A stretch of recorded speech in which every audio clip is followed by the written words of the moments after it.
Sir है। पर इसके पहले की नहीं किया हूं मैंने, वो जो अपन बातचीत कर रहे थे, समझ गए, वो नहीं रिकॉर्डिंग में। बट वो बातचीत भी बहुत इंपॉर्टेंट थी, ध्यान रखना आगे के लिए।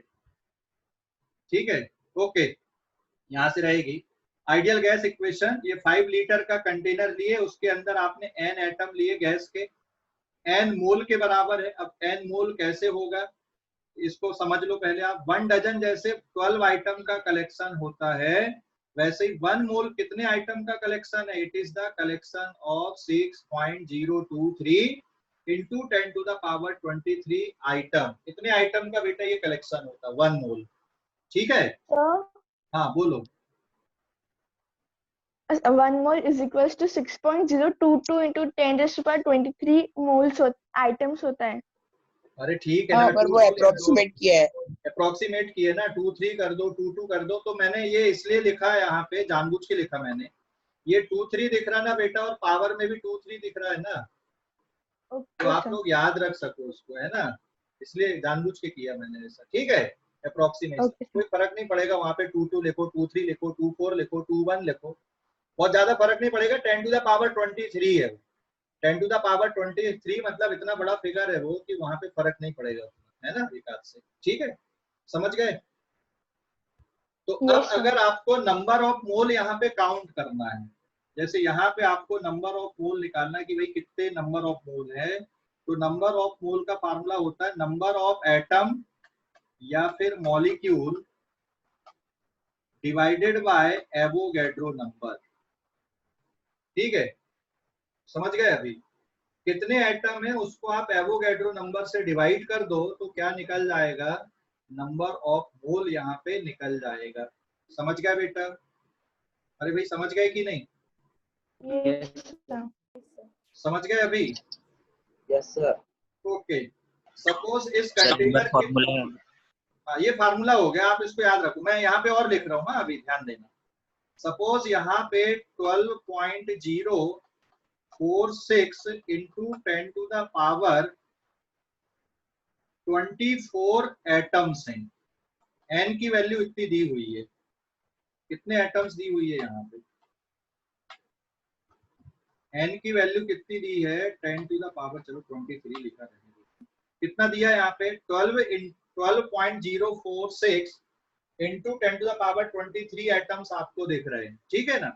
तो कितने मोल बन गए यहाँ पे आप कैलकुलेट करके देख लो, ऊपर हो जाएगा 12.046 10 to the power 23 mole divided by 6.023 power 23। कितने मोल आ गए यहाँ पे? आप कैलकुलेट करोगे तो 2 मोल ना, ये कितनी बार कैंसिल हो गया? 2, और ये तो पूरा कैंसिल आउट हो गया, तो आंसर कितना बचा? 2 मोल बचा कि नहीं बचा? अरे भाई समझ गए?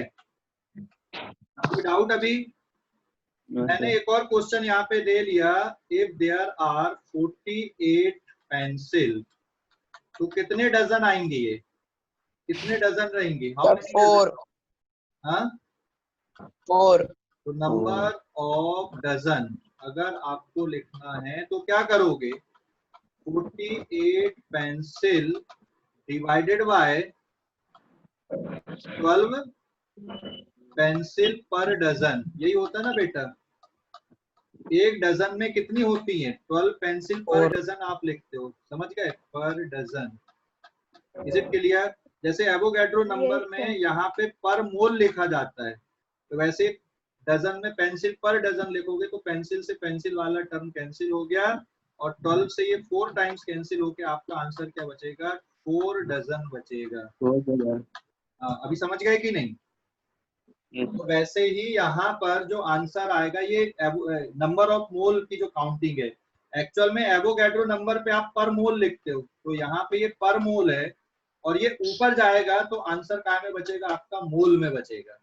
ठीक है, समझ गए? अभी नंबर की कोई यूनिट नहीं होती, जैसे मैंने यहाँ पे लिखा ना 12.046 इंटू 10 टू द पावर 23 लिखा है ना, इसकी कोई यूनिट नहीं है। नंबर की कोई यूनिट होती है क्या?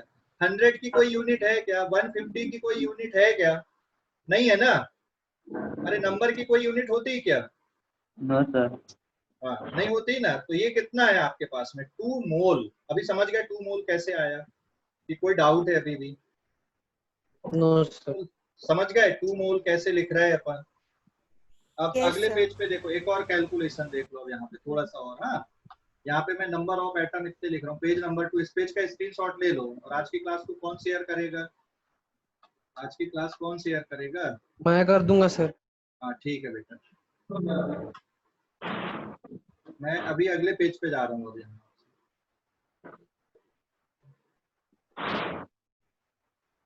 ठीक है, अगले पेज पे जा रहा हूँ मैं। हाँ, एक और बार कैलकुलेशन देखो अभी फिर से, नंबर ऑफ मोल।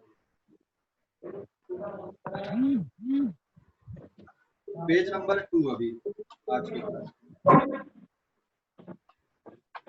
अगर मान लो किसी कंटेनर के अंदर, फिर से मैंने लिया, इस कंटेनर के अंदर यहाँ पे गैसेस भरी हुई हैं। ठीक है, ये गैसेस भरी हुई है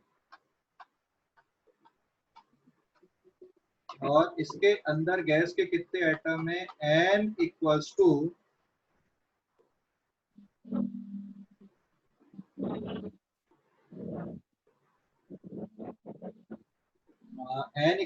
है 18.06। हाँ,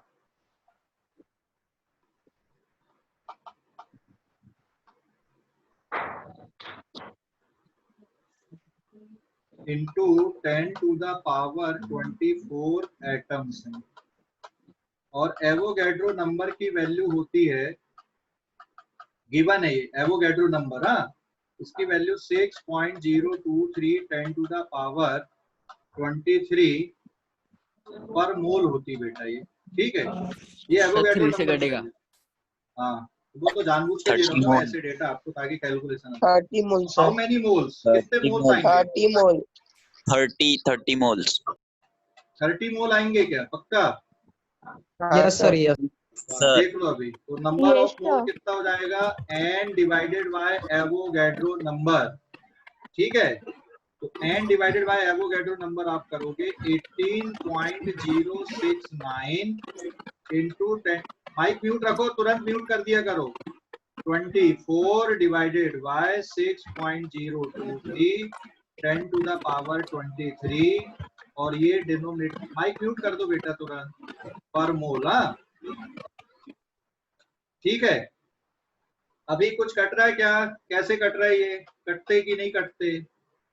ये कितनी टाइम कट गया? 3 टाइम कट गया। और लेकिन 1 अभी time. कहानी खत्म नहीं हुई है ये, है ना। अभी ये रहेगा 3 into 10 to the power 24 minus 23, और मोल आ जाएगा ऊपर। तो आंसर आ गया इसका 3 इंटू 10 टू द पावर 1 मोल, या फिर 30 मोल। अभी समझ गए कि नहीं? मोल। अच्छा, एक और तरीका होता है, वो दूसरा नहीं बता रहा हूं मैं, मास और मॉलिक्यूलर मास से भी निकालते, वो मैं नहीं बता रहा हूं अभी। ठीक है ना, अभी मैंने एटम से कैलकुलेशन सिखाया आपको, बस इसका क्लियर हो गया कि नहीं? एटम से कैलकुलेशन मैंने अभी सिखाया है। ठीक है, समझ गए? एटम से तो यहाँ पे कितने मोल है गैस के? 30 मोल है। तो अब यहाँ पे आप देखोगे कंटेनर के साथ में कौन कौन से पैरामीटर एसोसिएटेड हैं। ये गैस के एटम यहाँ पे रुके हुए हैं कि रैंडम मोशन पे रहते हैं? हेलो, अरे ये गैस के एटम रैंडम मोशन पे रहते हैं। ये कोई इधर जा रहा है, कोई इधर जा रहा है, कोई इधर जा रहा है, कोई इधर जा रहा है, कोई इधर जा रहा है ना, रैंडम मोशन पे होते हैं। समझ गए कि नहीं? अरे समझ गए, रैंडम मोशन होता है इनका, गैस के एटम मॉलिक्यूल्स का। हाँ, तो ये सभी टेम्परेचर पे रैंडम मोशन पे होते, सिर्फ और सिर्फ 0 केल्विन टेम्परेचर को छोड़ दें तो all gaseous atom are in random motion except at 0 kelvin temperature. Except at 0 kelvin. 0 kelvin temperature वो टेम्परेचर होता है जहां पे सभी टाइप का मॉलिक्यूलर मोशन सीज हो जाता है। तो ऑल गैसियस या ऑल एटम्स और मॉलिक्यूल, ऑल एटम्स और मॉलिक्यूल, ऑल एटम्स और molecule are in random motion at all temperature except at 0 kelvin. कौन से टेम्परेचर को छोड़ के? 0 केल्विन टेम्परेचर को छोड़ के हमेशा ये रैंडम मोशन पे होते हैं, और इसी रैंडम मोशन के कारण क्या जनरेट करते ये? दीवार से टकराएंगे, आपस में टकराएंगे, तो उससे क्या बनता है? फोर्स बनता है। ठीक है, ये समझ गए फोर्स कैसे बनता है? न्यूटन सेकंड लॉ याद है किसी को कि नहीं है? न्यूटन सेकंड लॉ याद है? सर यस याद है। याद है, क्या है बताओगे क्या? Sir S is equal to UT plus half AT square. ये न्यूटन सेकंड लॉ कहाँ से हो गया? ये Newton second law, first law, second law, third law. Sir moment of Sir, inertia third first law law, था, every third action law has a every action has opposite reaction। ये तो third law है, every action have equal and opposite reaction. Sir momentum वाला था क्या second law? Momentum. हाँ, rate of change of momentum is Change of directly momentum. Proportional to force. अब ये rate of change of momentum का मतलब क्या हो गया? मोमेंटम किसके इक्वल होता है? Product of mass into velocity के इक्वल होता है कि नहीं होता? अगले पेज पे जा रहा हूँ, इस पेज का स्क्रीनशॉट लो। फोर्स कैसे क्रिएट होता है वो बता रहा हूँ मैं यहाँ पे, और फोर्स से फिर प्रेशर कैसे बनेगा वो बताता हूँ। ठीक है, जल्दी से ले लो स्क्रीनशॉट इस पेज का। ले लिए? ले लिए कि यस नहीं? सर। हाँ, पेज नंबर 3 पे अब देखो। अब यहाँ ध्यान से समझना पेज नंबर 3 को। फिर से ये पेज नंबर 3। अब गैसियस के जो एटम है या मॉलिक्यूल है वो प्रेशर कैसे बनाते हैं, है ना? ये कैलकुलेशन अपन देख रहे हैं यहाँ पे। गैस के एटम या मॉलिक्यूल प्रेशर कैसे क्रिएट करते हैं। मैंने यहाँ पे बेटा ये एक क्यूबॉइडल स्ट्रक्चर लिया है। जरूरी नहीं कि क्यूबॉइडल स्ट्रक्चर ही हो, कोई और भी स्ट्रक्चर रहेगा, है ना, कोई फर्क नहीं पड़ता। मैंने ये इस तरह का शेप ले लिया यहाँ पे, और इसके अंदर गैस के एटम्स ये ले लिया मैंने यहाँ पे, ऐसे बहुत सारे।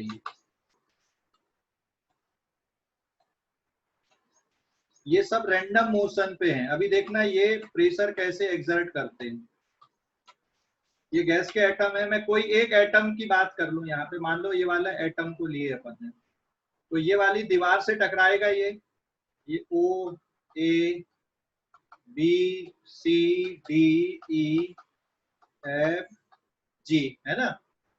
अब आप इस एटम के साथ में मास भी है और इस एटम के साथ में वेलोसिटी भी है, तो मोमेंटम किसके इक्वल होता है? मोमेंटम P इक्वल्स टू होता है product of mass into velocity. होता है कि नहीं होता? हाँ या ना? अरे मोमेंटम की डेफिनेशन क्या है? मास इनटू वेलोसिटी, वेलोसिटी का product. Okay, very good. Mass और वेलोसिटी का प्रोडक्ट है। हाँ, अब आगे बढ़ते थोड़ा सा और। तो चेंज इन मोमेंटम का मतलब क्या हो गया? क्या चीज बदले तो मोमेंटम में चेंज होगा? जरा सोचो। न्यूटन सेकंड लॉ क्या बोलता है? न्यूटन सेकंड लॉ क्या कहता है? न्यूटन सेकंड लॉ क्या कहता है?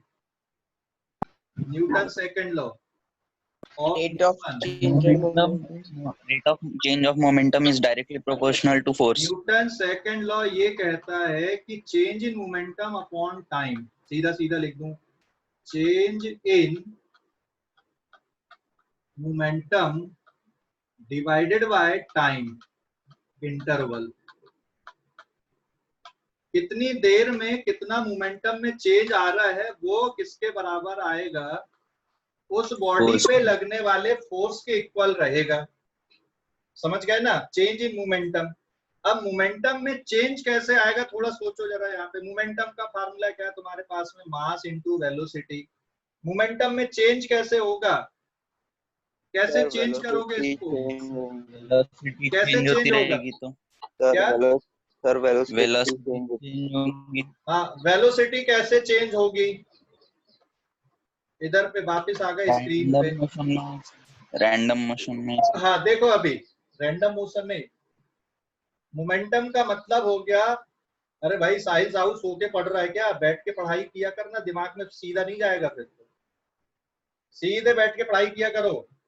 सभी बच्चे टेबल चेयर पे बैठ के पढ़ाई किया करो, तब ज्यादा दिमाग में जाएगा। सब कंफर्टेबल जोन में पढ़ाई करते हैं। अभी तो मुझे लगता है कुछ बच्चे रजाई में भी सर सोते होंगे। टेबल से तो पढ़ाई करेंगे तो नेटवर्क नहीं आएगा। अच्छा ऐसा है क्या? ठीक है, फिर लिखेगा कब? तो ठीक है, देखो अभी मोमेंटम का मतलब किसके बराबर हो गया बेटा? Product of mass into velocity. Mass into velocity है ना प्रोडक्ट में, मोमेंटम में। तो मोमेंटम में अगर आपको चेंज लाना है तो कैसे लाओगे? मास को चेंज कर दो, होगा कि नहीं होगा? सोचो। नहीं सर, मास नेवर चेंजेस ने। ठीक है, तो एक दूसरा बार फिर से Velocity बोलिए फिर change से होगी। मैं बोल रहा हूँ, मेरे भैया मेरे एक एक वर्ड समझ लो, पत्थर की लकीर टाइप के हैं, बहुत इंपॉर्टेंट वर्ड है, ये समझ लो, एक एक चीज को ध्यान से सुनना। मैंने ये बोला है कि मोमेंटम किसके इक्वल होता है? मास इनटू वेलोसिटी के इक्वल होता है ना?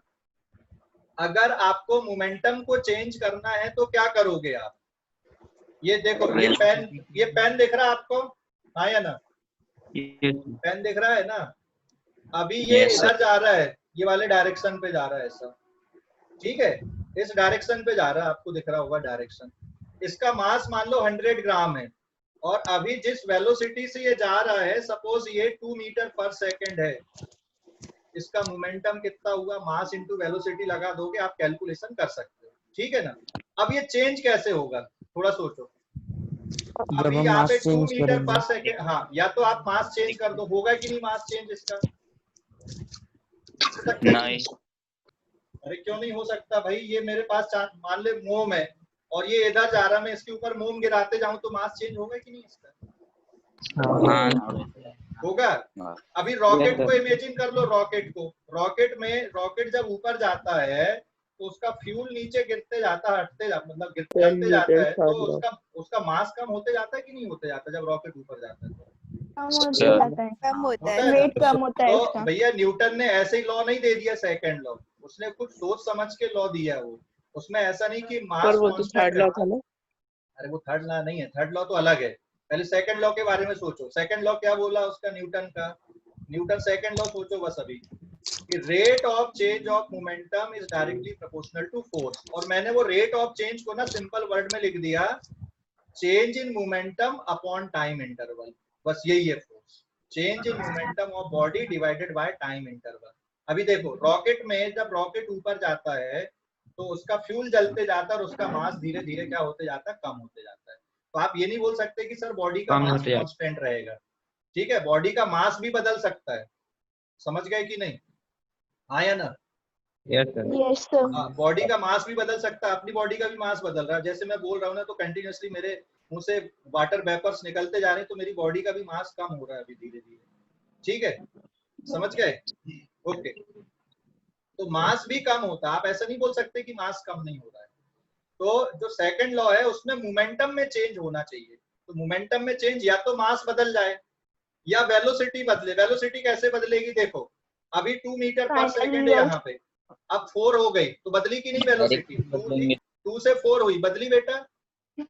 हाँ या ना? Yes sir. 2 थी, 2 से 4 हो गई, बदल गई। 4 थी, 4 से 2 हो गई, बदल गई। अरे समझ गए? एक केस कौन सा हो गया? वेलोसिटी कम थी, ज्यादा हो गई उसी डायरेक्शन पे, पहले ज्यादा थी फिर कम हो गई। आप गाड़ी में ब्रेक लगा रहे हो, आप गाड़ी को एक्सीलरेट कर रहे हो, स्पीड बढ़ा रहे हो, वेलोसिटी बदली वहां पे, हाँ या ना? अरे समझ गए? हाँ सर। अरे समझ गए कि नहीं? अभी मान लो Yes, sir. 4 है, 4 से यहाँ पे 4 है, 4 से धीरे धीरे 2 हो गई, या फिर पहले 2 थी, 2 से 4 हो गई, वेलोसिटी भी बदल गई। मास भी बदल सकता है, वेलोसिटी भी बदल सकती है, ठीक है। एक और तरीका वेलोसिटी को बदलने का, एक और तरीका कौन सा? सुनो फिर से। यहाँ पे अभी वेलोसिटी 2 है, लेकिन ये ऑब्जेक्ट धीरे धीरे मुड़ के इधर आ गया 2 से, तब भी वेलोसिटी बदल गई।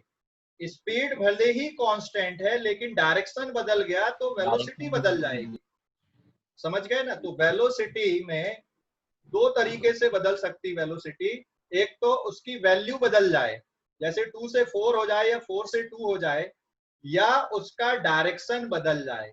जैसे अभी ईस्ट की तरफ जा रहा है ऑब्जेक्ट, ये ईस्ट की तरफ दिख रहा होगा, है ना? ईस्ट की तरफ जा रहा है, और अब ये मुड़ के नॉर्थ की तरफ आने लगा या नॉर्थ की तरफ जाने लगा उतनी ही स्पीड से, तो भी वेलोसिटी बदलेगी, क्योंकि वेलोसिटी वेक्टर क्वांटिटी होती है और वेक्टर क्वांटिटी कब बदलती है, या तो उसका मैग्नीट्यूड, मैग्नीट्यूड मतलब जो न्यूमेरिक पार्ट है, जैसे 2 से 4 हो गया, 4 से 2 हो गया, ये बदल जाए, या डायरेक्शन बदल जाए। समझ गए अभी कि नहीं? तो जो मोमेंटम में चेंज आ रहा था वो मास के कारण भी हो सकता है और किसके कारण भी हो सकता है, वेलोसिटी के कारण भी हो सकता है। अभी समझ गए कि नहीं? मास के कारण भी हो सकता है और वेलोसिटी के कारण भी हो सकता है। सभी बच्चों को समझ में आया या नहीं आया?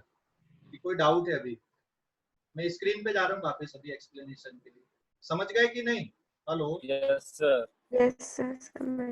हाँ, अब देखो यहाँ पे, इस पे आ जाओ वापस से। तो मोमेंटम में अगर आपको चेंज लाना है तो आप चेंज कैसे ला सकते हो मोमेंटम में?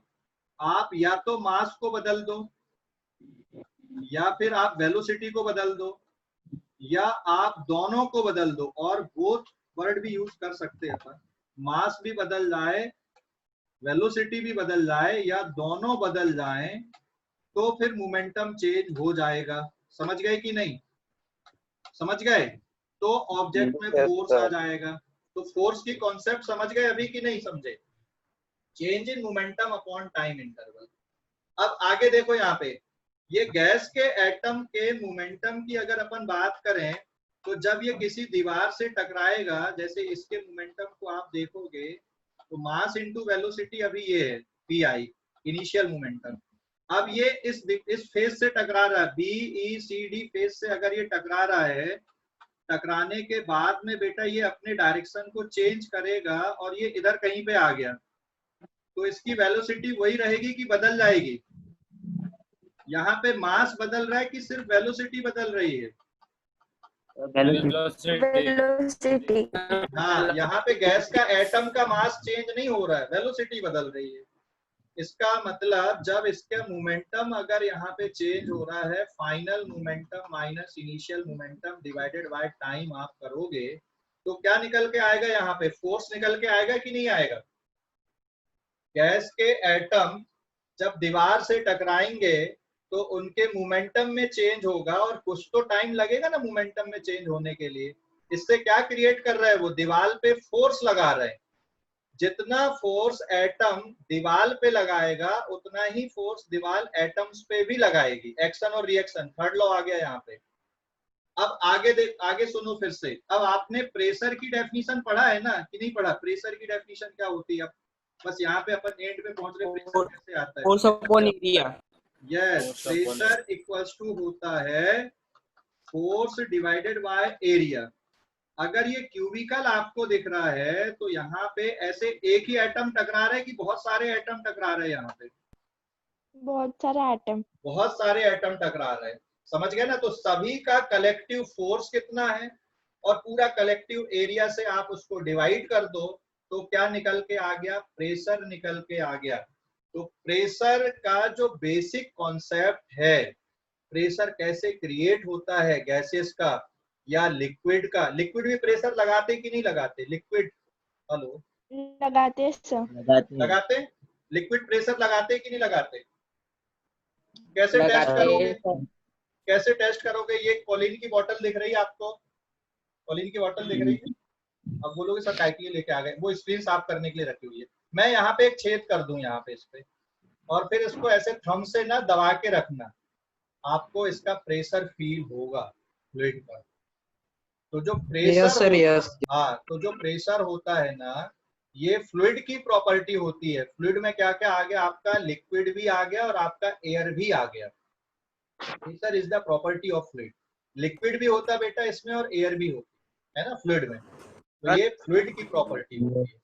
ठीक है, फ्लूइड, फ्लूइड FLUID, फ्लूइड। ठीक है, फ्लूइड की प्रॉपर्टी होती है प्रेशर जनरेट करना या प्रेशर एक्सर्ट करना। कैसे कर रहे हैं अभी देखो, जैसे अभी मेरी बॉडी में भी प्रेशर फील हो रहा है। कौन सा प्रेशर? यहाँ पे सराउंडिंग एयर का।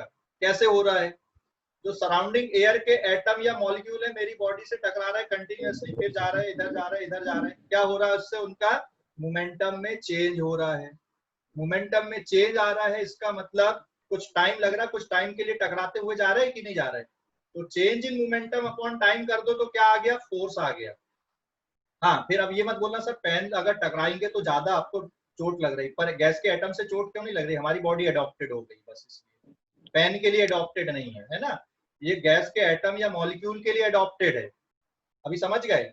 हाँ, अगर यहाँ से तुम इस रूम में ज्यादा प्रेशर कर दो ना तब भी हमको अनईजी फील होगा, और इस रूम से अगर कम प्रेशर कर दो तब भी हमको अनईजी फील होगा। जैसे अपन हिल स्टेशन पे चले जाते हैं, हाइट पे चले जाते हैं, हमको अनईजी फील होने लगता है। क्यों? क्योंकि प्रेशर कम हो जाता है, एडॉप्टेड नहीं है उसके लिए। अभी समझ गए कि नहीं? तो मेरी बॉडी पे या तुम्हारी बॉडी पे अभी प्रेशर क्यों फील हो रहा है? क्योंकि जो सराउंडिंग एटमॉस्फेयर के गैस के एटम्स हैं या मॉलिक्यूल हैं वो कंटिन्यूअसली आपकी बॉडी से टकरा रहे हैं, टकराने के कारण फोर्स क्रिएट हो रहा है, और फोर्स के कारण क्या बन रहा बेटा? प्रेशर बन रहा है। अभी समझ गया कि प्रेशर कहाँ से आया, क्यों आया? समझ गए या नहीं? अभी भी कोई डाउट है? समझे सर। पक्का? Yes sir. पक्का ना? ठीक है, वापिस स्क्रीन पे आओ। तो जो साइंटिस्ट होते हैं ना उनका दिमाग उल्टा सीधा चलते रहता है। तो साइंटिस्टों ने क्या किए कि यहाँ पे जैसे गैस के साथ में प्रेशर भी है, इसका वॉल्यूम भी है, नंबर ऑफ मोल भी है, और यहाँ पे टेम्परेचर भी है, सब कुछ है यहाँ पे। तो साइंटिस्टों ने प्रेशर, वॉल्यूम और नंबर ऑफ मोल और टेम्परेचर को कनेक्ट करने के लिए एक इक्वेशन दे दिए, जिसको आप क्या बोलते हो? आइडियल गैस इक्वेशन जिसको आप बोलते हो। साइंटिस्टों का दिमाग रहता ही ना खुरापाती, कुछ ना कुछ करते रहते उल्टा सीधा, फिर अपने को पढ़ना पड़ता है। तो उनने क्या दे दिया? PV इक्वल्स टू nRT लिख दिया उनने। ये आइडियल गैस इक्वेशन है। P इज प्रेशर, P क्या है यहाँ पे? प्रेशर है, ठीक है? P is pressure, V is volume, N is number of mole, R is gas constant. ये R अब ये कांस्टेंट है, जैसे ग्रेविटेशनल कांस्टेंट पढ़े हो ना आपने, जैसे न्यूटन्स लॉ ऑफ ग्रेविटेशन है। देखो भाई, न्यूटन यहाँ भी घुसा हुआ इनडायरेक्टली है ना, कैलकुलेशन के लिए, ध्यान रखना। तो साइंस ऐसी डेवलप नहीं होती, एक दूसरे से लिंक करके साइंस चलती है। जैसे आपने ग्रेविटेशनल फोर्स पढ़ा था, G m1 m2 divided by R square पढ़ा है ना, तो वैसे ये यूनिवर्सल गैस कांस्टेंट है। This is universal gas constant, और इस यूनिवर्सल गैस कांस्टेंट की वैल्यू होती है 8.314 जूल पर मोल पर केल्विन। ये इसकी वैल्यू होती है बेटा। V गैस का वॉल्यूम, P गैस का pressure, N number of mole, R gas constant, और T क्या है यहाँ पे? Absolute temperature. अब समझ गए बेटा आइडियल गैस इक्वेशन की नहीं? हेलो, अरे समझ गए या नहीं? जल्दी बताओ भी। हेलो, अरे समझ गए या नहीं?